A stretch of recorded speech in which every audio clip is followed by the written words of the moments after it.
It's that time of year again when everybody is talking about their game of the year pick. I put out a tweet. A lot of people started talking about it. Paul chimed in, and I thought, what better person to get back on the show than Paul Tassi of Forbes, well liked and celebrated on the internet by all for all of his wonderful picks, to debate or at least discuss what you think the game of the year will be for the industry and what your personal game of the year is. Now, I think we start with an overall look, but before we get to that, Paul, who are you? For those who don't know, who haven't watched all that things we've done together, where do they see your stuff? I'm the guy currently defending whatever game it is you hate. It depends. No, I write about video games and TV and stuff for Forbes. You can find my stuff if you Google me. I'm on Twitter way too much, and now I'm on Blue Sky because Twitter kind of sucks. So that is where I'm spending more time. Oh, and I have a YouTube channel. So. Yeah, I'll link to that in the description. Your YouTube's great. I still love the style of it. It's okay. The topic at hand, though, is Game of the Year. It has been a very interesting year. We had some big hits, like big concurrence with games like Pal World at the beginning of the year. We had Helldivers 2 pop off. Shadow of the Erdtree hit this year. There are some good games here at the end of the year, and we are recording this before Stalker 2 was released and before Indiana Jones, so those will also be considered when the final list is locked in. But all that said, Paul, based on chatter, just based on your impression of where the industry is at, what are you seeing as one of the top runners for a game of the year pick? I have my ideas, and I thought you might have one too. I'd say a top runner, if not the top runner, is Astro Bot. That may be mine too. I'm not 100% sure yet, but I really think that is going to be in serious contention for game of the year. I'm sure there are other options. I'll let you get into those too. But to me, that just seems, in terms of like how it was received by everybody, how kind of unique it is in this space of, remakes and shooters and all this stuff, and how it kind of celebrates, yes, PlayStation heritage, but like video game heritage in general. That I'm a little cynical in that, like, I know it sort of appeals to like our crowd of like journalist people who vote on things. So that I think that would be another little boost for it there. So that is kind of what I'm leaning toward as the front runner currently, especially if we're not counting expansions, which I don't think something like the Game Awards does. Me personally, I can debate that and we can get into that, but that is my probably pick for the most likely winner. Yeah, I saw a lot of people comment on my thread and talk about Silent Hill 2. I think there was another remake this year that was really popular. For me, I don't really count those. Same with Erdtree. Erdtree's sort of in a weird territory where it is an expansion. You have to have completed the main game, and sure, it's fantastic, but does that put it in game of the year running?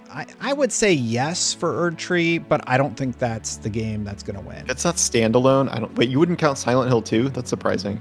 Well, I mean, maybe, but it's a remake. I think we ran into that last year where a remake ended up being one of the front runners. And I'm like, well, it would have been nice to have this totally original built from the ground up experience versus a remake of a game that had been out already. I believe it was, I want to say Dead Space, but don't quote me on that.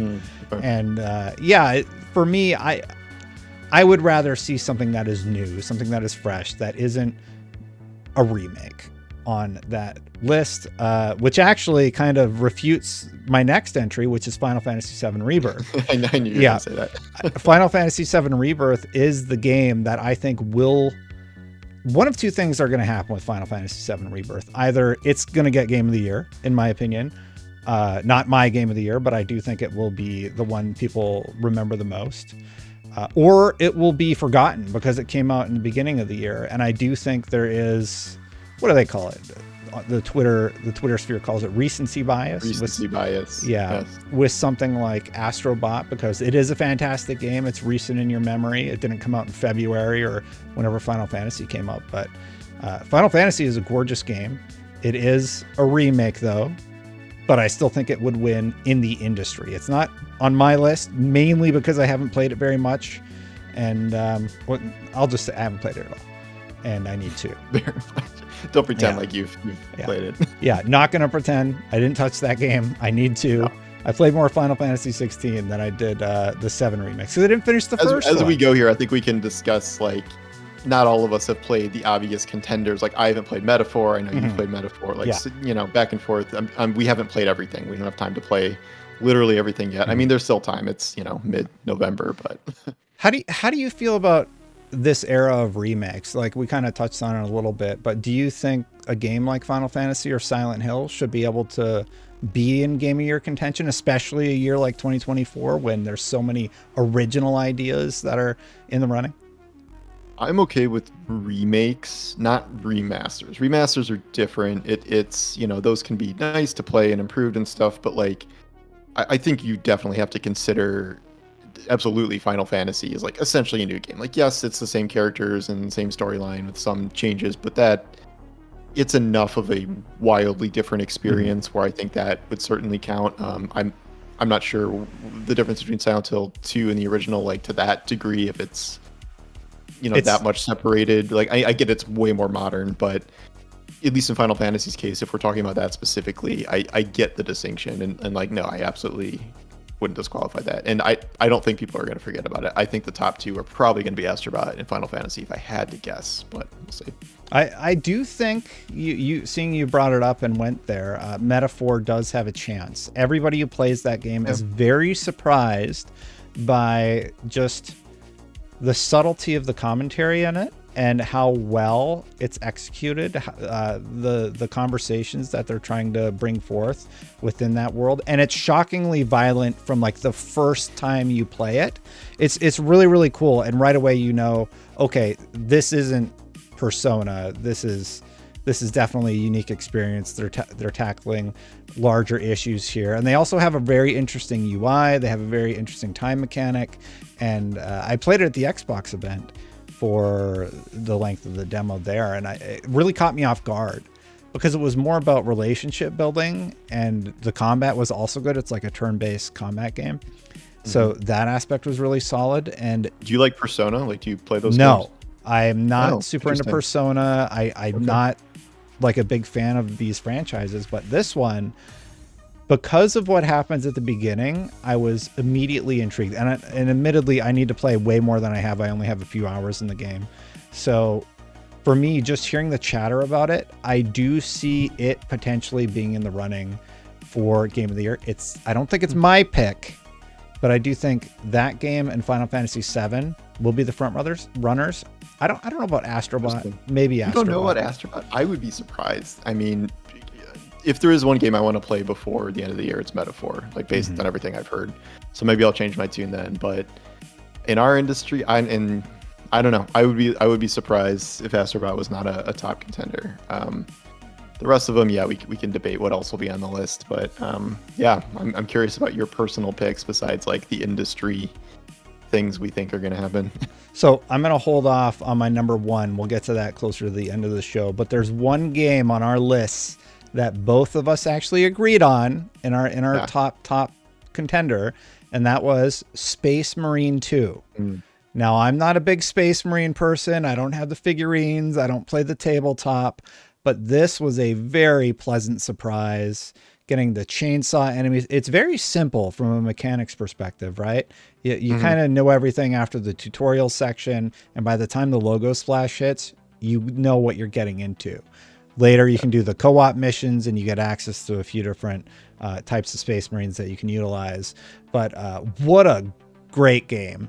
Really, really fun. It's that traditional. You play through a 6 to 8 hour campaign. You have a great time. Some very cool set piece, memorable moments, and then you can decide to keep playing it and master that campaign by playing on a harder difficulty or doing the co-op sections, or that can be your time with it. And no matter what you decide, I think it's very fun. It doesn't really have a lot of downtime. It's very visceral in terms of the executions. I guess shooting the bats or whatever off of the antennas in that one mission wasn't my favorite. But other than that, I have bad objective. Yeah, I have very few notes about this game. Awesome game. definitely, it's probably my number 2 pick, I would say. Oh, wow. That and Metaphor are very close, but I need more time with Metaphor, and I really enjoyed it. What were your thoughts on Space Marine 2? Yeah, that wasn't really on my radar until everyone kind of started raving about it, because like I've never been into 40K stuff. You know, I know what it is, but I've never really been into the franchise, whether on tabletop or fiction or games or whatever. Yeah, absolutely was pleasantly surprised with the campaign. I likened it to Gears of War, but more fun in terms of how actual combat plays out. Gears of War is a lot of cover shooting and things, whereas this is a lot less like that and a lot more getting, mobbed by enemies and hacking through them with swords and chainsaws and things. Its combat just felt great in a way where I really do not like third-person shooters if given the alternative to a first-person shooter, but this one was really excellent. I love the Swarm engine. This is the first Swarm engine game I've played with like the sheer volume of like my favorite thing at the beginning of the game is like you see like the background, it's like a skybox and like there's a battle going and there's like all these little guys running and I'm like, oh, like, it's a war. And then all the little guys keep running and then they run up the side of the cliff and they're all swarming you. And I'm like, I didn't realize those were real guys like that. The stuff they're able to accomplish with that was excellent. I also thought what they did with the co-op where they wove those missions into being like the other side of a bunch of campaign missions, that was very, very clever. I didn't get like too down the rabbit hole of multiplayer and like grinding those out, but I thought that was a really innovative way to implement it and like keep people sticking around after the fact. So yeah, I was very impressed. Yeah, just a very pleasant surprise. No notes, great game. Most of the other entries though we differ pretty widely on, so why don't you just give me one of your random picks that you want to dive into. I mean, we could go to Destiny or one of your other picks, but Destiny is one we can both speak to for sure. Yeah, I'll kind of combine these because this is sort of the expansion debate where it's like, okay, does Shadow the Erdtree or something like the Final Shape count? For my purposes, I'm just going to say they count because I understand that they're not standalone, but like they have their own campaigns. You can put dozens of hours into them. It's a complete story start to finish. So I'm counting them. I'll just start with Erdtree because I know you didn't play that and move to Destiny. If we are counting games, that's probably my number one. It's that or Astro Bot, and I liked it better than the base game, which I already really loved. It was just, it felt like a more dense, more interesting, more evolved version of the main game with truly, nuts final boss that I felt like genuinely proud of killing in the end before he got nerfed. And it was, a way to engross you in the lore, even if you weren't really like kind of deep into this world. I thought they did a really good job of storytelling, environments, enemy design, like new additions to combat. I thought it was stellar. It's all you could really ask for from an expansion like this. So absolutely one of my favorite gaming experiences of the year, and like no shock that they killed DLC for Elden Ring. Like it's that was kind of obvious. Final Shape, obviously I know a lot of people aren't going to have that on their list. Obviously I am a big Destiny person, and there's been this whole, it's like a whole 10-year backstory of like, this is what the game has been leading up to all this time. And then as an added layer on top of that, this was sort of like Bungie in a do or die situation where like after this Sony sale and after plummeting player counts and revenue, like they really needed this to be like a big hit, and like they really needed to not drop the ball like they did with the previous expansion.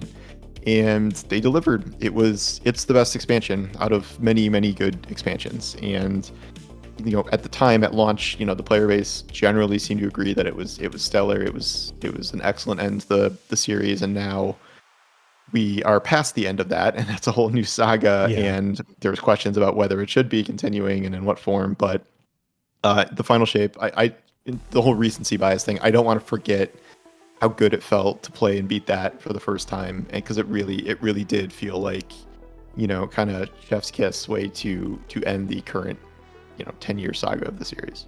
Yeah, I do think that Final Shape was a perfect send-off for Destiny 2, and a really great way to sort of put a bow on that entire story. The only issue I have with it is it's a little bit soured because shortly after there were tons of layoffs and tons of departures from Bungie at the studio, and I can detach what happened at the studio from what was created, but after it ended, we were given Act 1, and that was sort of like, and we have the current model of what's going on there. So I think it's perfect. I think doesn't count. Yeah, well, like if you add that in, it sort of sours the whole thing. But if Final Shape standing on its own, I think it's a perfect send-off for that 10-year saga that we went on, the Light and Darkness saga, and the very heroic moments at the very end of it are really, really wonderful. One I wanted to talk about, also from beginning of the year, that I think people soured on it after it had been out for a while, but that's Helldivers 2. I think Helldivers 2 was really, really fun. People probably put like 100 hours in that game at least, and then they're like, oh, there's no more content here. We're at this really weird point, like even as a Destiny player, it's like, oh, I only played for 300 hours. Like I can't believe it's over already, right? This is the best you have, Bungie. I only spent that many hours in this one expansion. Ongoing games, man. That's not good enough anymore. Yeah, Helldivers 2, I think it had a starting point and wherever you ended up falling off on it, but that loop was really, really strong. And I do think it should be in the running for Game of the Year, but I would understand why it wouldn't make it for everybody, because there's not really an end to it. It's just sort of like you go do the mission, but the whole vibe of it, the mechanics, the gameplay loop, I really, really loved Helldivers 2 and think it does deserve a nod. And then I have one more controversial nod, and well, I guess my last two are controversial, so my last two are too. I don't remember the whole list, but I know the last two are controversial in their own ways. Just Helldivers 2, just really quick. It's such a weird scenario, because it's the whole, like, the expansions count. Like, how do we rate an ongoing game? Like, if I was just doing the first month of Helldivers 2 when that came out, and it was like so killer, and like it was, there was kind of nothing else like it, and like that was awesome, and I probably would have that on my list. It's just like, can I think about how much it sort of trailed off from there, and like how many kind of bad decisions they made for such a long time about balancing, and like how they didn't really add the right kind of content for a long time for an ongoing game, and how they're still, they're missing their third fact. Like it's tough, because it's hard to view these things in a vacuum in terms of like, when is the cutoff point of like when this ongoing game stopped being good for you, and you just count the good part. So I think it could absolutely get a nomination for Game of the Year, and I would not be opposed to that. It's tough in my own head to kind of rate there. Yeah, we've talked about some fantastic games that it would be going up against, and I think I even think like I think Metaphor is going to be a tough one, just because of how much it got right, and the fact that it does sort of have a bow on it right at the end, and I think people really want that for a Game of the Year contender. Yeah. In terms of one of my own, I guess, final two picks here, I'll throw a quick bone. Hades 2, I would put that on there if it wasn't like this early access. It wasn't done, so I'm not going to count that one, but that was really fun. I love Hades. Hades 2 is great. I just want to play it when it's out. The one I'll talk about is Stellar Blades. Oh. That is definitely in my top 5 of the year list. I really liked it. I gave it an 8 out of 10, I think, but it's always kind of, people have said it's like one of the best 8 out of 10s they've played in years. And I would have pushed that probably to at least an 8.5 if I had played the New Game Plus system, which I thought they did a really good job on. I did 2 full playthroughs of that. I think I put, 60, 70 hours into that. It became this whole touch point of all this, culture war bullshit, but like, it's a fundamentally really solid actioner. Like, I thought the world is interesting, like, voice work, whatever, but like the world building is very cool, even if it's somewhat of a ripoff of others in the genre, like Nier. But the action was really excellent. It was fun to kind of build out your kit in various ways and master all these combos, and I thought they did enough to mix some really cool boss fights with kind of more moment-to-moment enemy fights, and then some exploration, some puzzling stuff. It was just a really solid overall package, and like so deeply impressive from Shift Up, like this company who has never done a game at this scale at all. And I don't think it should just be dismissed as like the Gunnar game. Like it is very much a good game, and like I get that that's like the cover girl of it, but like it's past that. It is a fundamentally really fun game that I enjoyed a lot, enough to play it through a full 2 times. I hope they do an expansion. I think they're definitely going to do a sequel after this. They're doing DLC, but it's mostly just like outfits. But like I want to like actually do more gameplay stuff. It's coming to PC too. It is coming to PC. Yes. What could go wrong? And, this game doesn't need mods. It's already everything people want. So. Yeah. But yeah, so that actually would make it onto my list at the end. I mean, maybe it would get shoved off if I played all these other games that are top of the list. But for now, yeah, it's for sure on there. Did you give your top pick yet for Game of the Year? Oh, I'm not going in order. Like, if I had to pick a top pick, it's like either Erdtree or Astro Bot right now. So the last one I talk about is not my top pick. Okay, the last one I'm going to talk about is my top pick. So why don't you give your next one? I haven't played enough Stellar Blade to have. I haven't played Stellar Blade, I should say. So I don't have a take on it yet. That's another one on my list. But I spent most of my time with my top pick because I liked it that much. I know what it is, and I'm fascinated to hear about it. Okay. Oh God. Okay. So now we're polar opposite of Stellar Blade here. Dragon Age.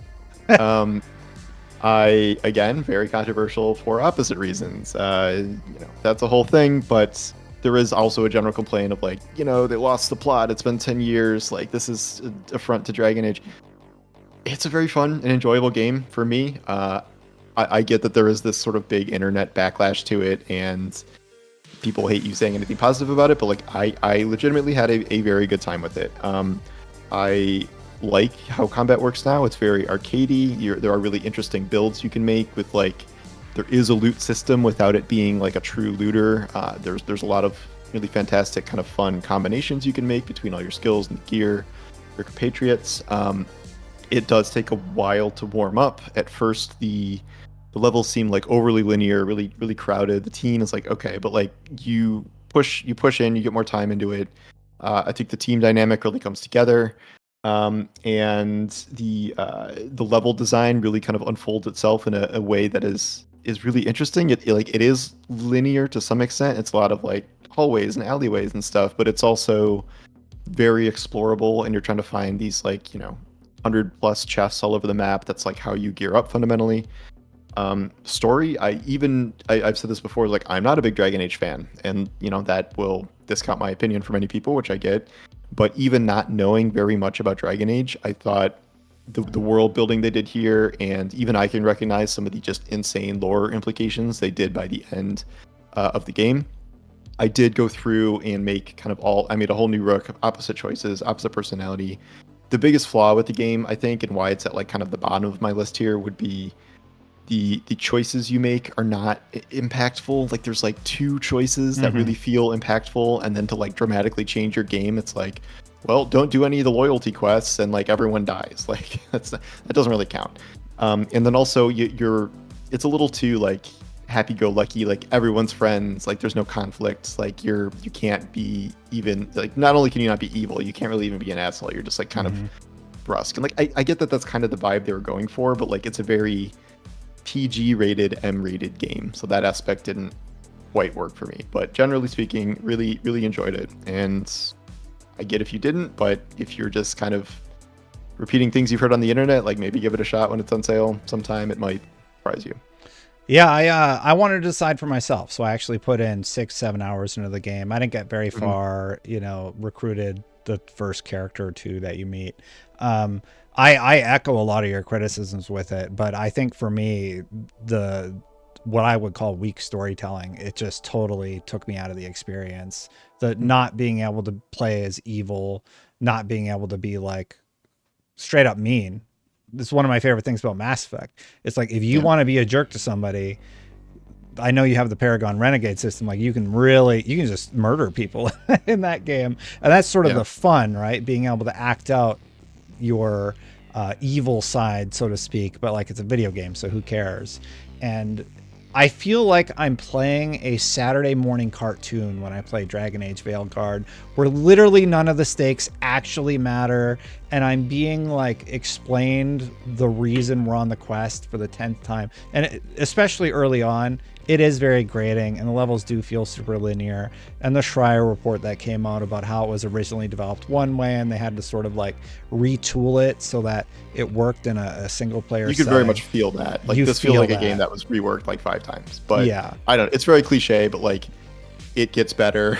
But I also would not begrudge people giving up sub 10 hours, because that's a long time to put in a game, and if you're not feeling it, you're not feeling it. So. Yeah, it is very pretty though. I do think the graphics, which I didn't think I would like, are prettier than I expected.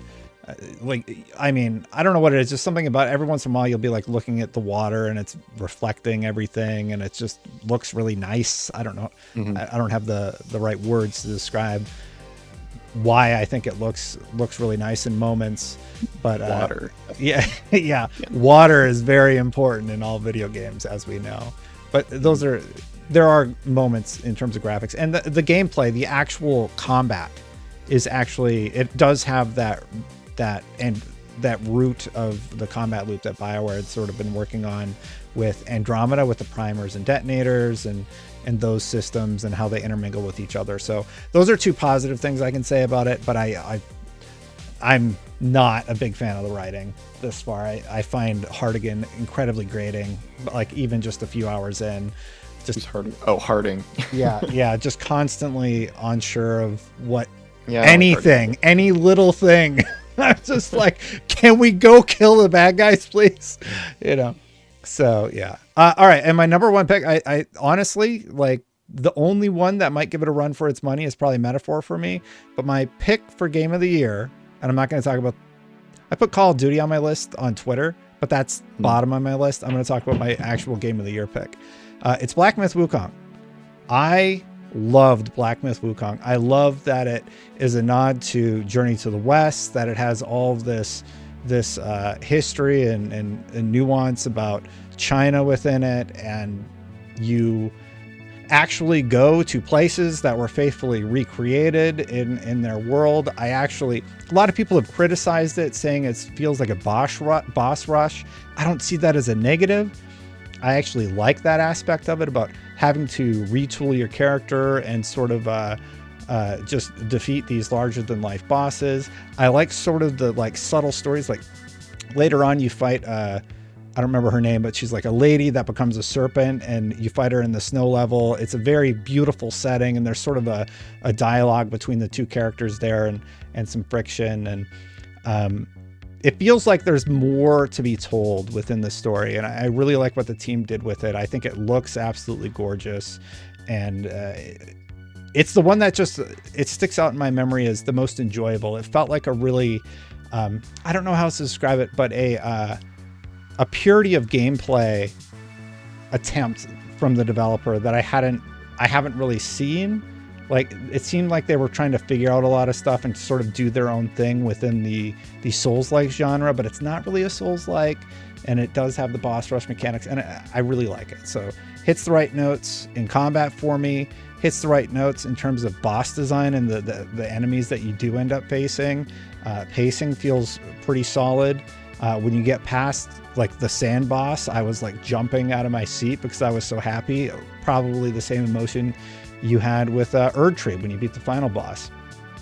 And I think a lot of people feel that way about Black Myth Wukong, and so far it's my front runner, with Metaphor ReFantazio potentially being another candidate for my pick.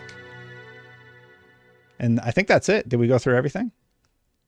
Should I give a little Wukong spiel on my own? Yeah, go for it.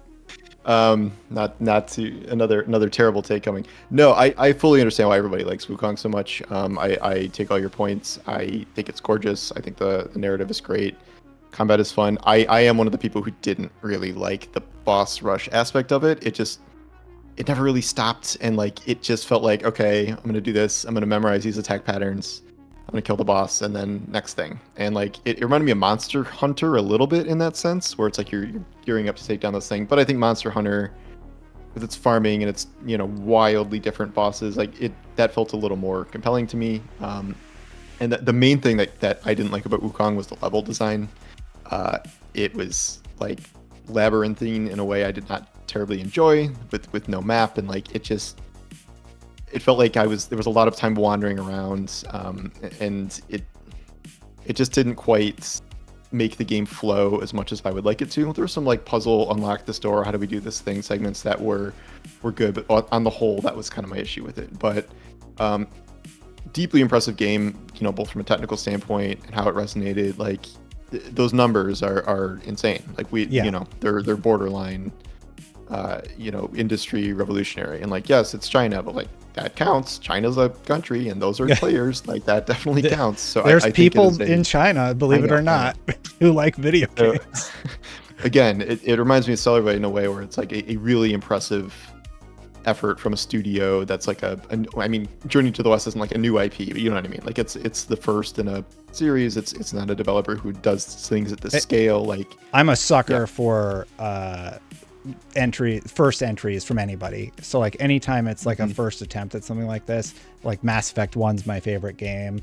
I'm a fan of Assassin's Creed 1, where most people don't like Assassin's Creed 1. So I'm definitely a sucker just for that thing. It feels good in the current era of remakes and sequels to have games that are just like brand new in a lot of ways, and it's so hard to break out in that space. And obviously we have passed over the true winners, the attempted breakouts of Concord and Suicide Squad, Kill the Justice League. Where that's a different video. There's another side of this coin about spending tons and tons of millions of dollars on a new IP and it not going great. I guess Suicide Squad wasn't, but more or less. Yeah. So we could do a whole other show about those. But. You know what it is about a lot of the entries that we talked about today, like Helldivers 2, Black Myth Wukong, Space Marine. I think they nailed, at least from my list, they nailed that 10 seconds of fun loop that a lot of developers often talk about. And they really just continued building from that to build out cool bosses or just build out interesting things that happen within Helldivers 2. With Space Marine, it's like the cutscenes flesh out why you're in that world and why you're reliving that 10 seconds fun for 8 to 100 hours if you want to.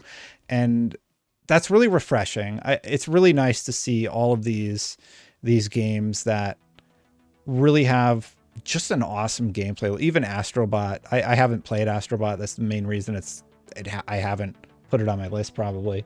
But I really like that is the core reason. And I think that's true every year.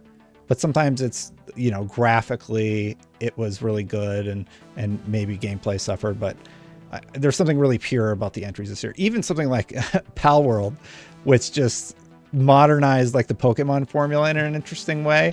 It's like its own category of like, obviously it's not game of the year, but like I'd say like biggest surprise of the year or something. Like I have a lot of respect for Pal World. Yeah, me too.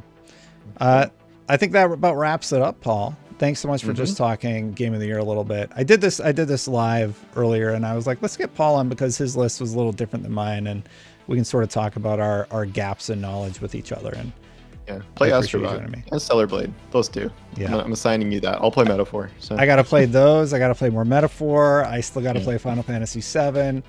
Lots of great gaming. You have tons of time to do all of this. Yeah, totally. It's a problem. All right. Well, thank you, Paul. Yeah. See ya. Thank you so much for watching, everybody, and a huge thank you to Paul Tassi for joining me. Hit that subscribe button, hit that bell if you like this sort of content, hit that like button if you like this video, and let me know what your Game of the Year pick is in the comments below. A huge thank you to all of the members that support this channel to make videos like this one possible. I really appreciate you, and if you would like to become a member, you can click that join button right down below. I'm going to get out of here. Check out this video where I interviewed somebody else and we talked about some cool stuff, and I'll see you for the next one. Bye for now, everybody.